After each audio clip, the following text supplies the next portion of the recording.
ಅಡುಗೆ ನಾವೆಲ್ಲ ಒಟ್ಟಿಗೆ ಮಾಡ್ತಾ ಇದ್ವಲ್ಲ, ಇವರೆಲ್ಲ ತಿನ್ನೋಕ್ಕಾದ್ರೆ ಬಂದ್ಬಿಡ್ತಾರೆ, ಕೆಲಸ ಹಾಗಾಗಲ್ಲ ಆ ಥರ ಎಲ್ಲ ಮಾತಾಡ್ತಾರೆ ರಘು ತಿನ್ನೋ ವಿಚಾರಕ್ಕೆ. ನಂಗೆ ತಿನ್ನೋ ವಿಚಾರಕ್ಕೆಲ್ಲ ಹಂಗೆ ಮಾತಾಡೋದಾಗಲಿ ಬಿಹೇವ್ ಮಾಡೋದಾಗಲಿ ಅಷ್ಟು ಇಷ್ಟ ಆಗಲ್ಲ. ಇನ್ಫ್ಯಾಕ್ಟ್ ನನಗೂ ಒಳಗಡೆ ಇರುವಾಗ ಏನಾದ್ರು ಒಂದು ಮೊಟ್ಟೆ ಹಾಕೋತಾ ಇದ್ರೆ ನಂಗೊಂಚೂರು ಕೊಡು ಹಂಗೆ ಹಿಂಗೆ ಅಂತ, ಅಯ್ಯೋ ಯಾರು ಬರಬಾರ್ದಪ್ಪ ಬೇಗ ತಿಂದುಬಿಡೋಣ ಅಂತ ಅನಿಸುತ್ತೆ. ಯಾಕಂದರೆ ಇರ್ತಿದ್ದಿದೆ ನಮಗೆಲ್ಲ ನಮ್ಮೆಲ್ಲರ ಪಾಲಿಗೆ ಸಮ್ಟೈಮ್ಸ್ 5 ಮೊಟ್ಟೆ 4 ಮೊಟ್ಟೆ ಹೀಗೆ ಇರ್ತಿತ್ತಲ್ವ. ಯಾರು ಕತ್ಕೊಳ್ಳೋ ಮುಂಚೆ ತಿಂದ್ಬಿಡೋಣ ಅಂತ ಅನ್ಸೋದು, ಅಥವಾ ನಾವು ತಿನ್ನೋವಾಗ ಹಬ್ಬ ಯಾರು ಕೇಳಲಿಲ್ಲ ಅಂದರೆ ಸಾಕಪ್ಪ ಅಂತ ಅನ್ಸೋದು.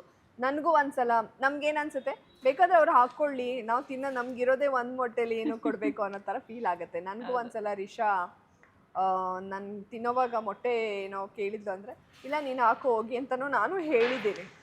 ಯಾಕಂದರೆ ಅಲ್ಲಿ ನಮಗೆ ಇದ್ದಿದ್ರಲ್ಲಿ ನಾವೇ ಇರೋದಷ್ಟು ನಾವೇ ತಿನ್ನಬೇಕು ಅಂತ ಇರುತ್ತಲ್ವ, ಬಹುಶಃ ಹಂಗೆ ಹೇಳಿರ್ಬೋದೇನೋ.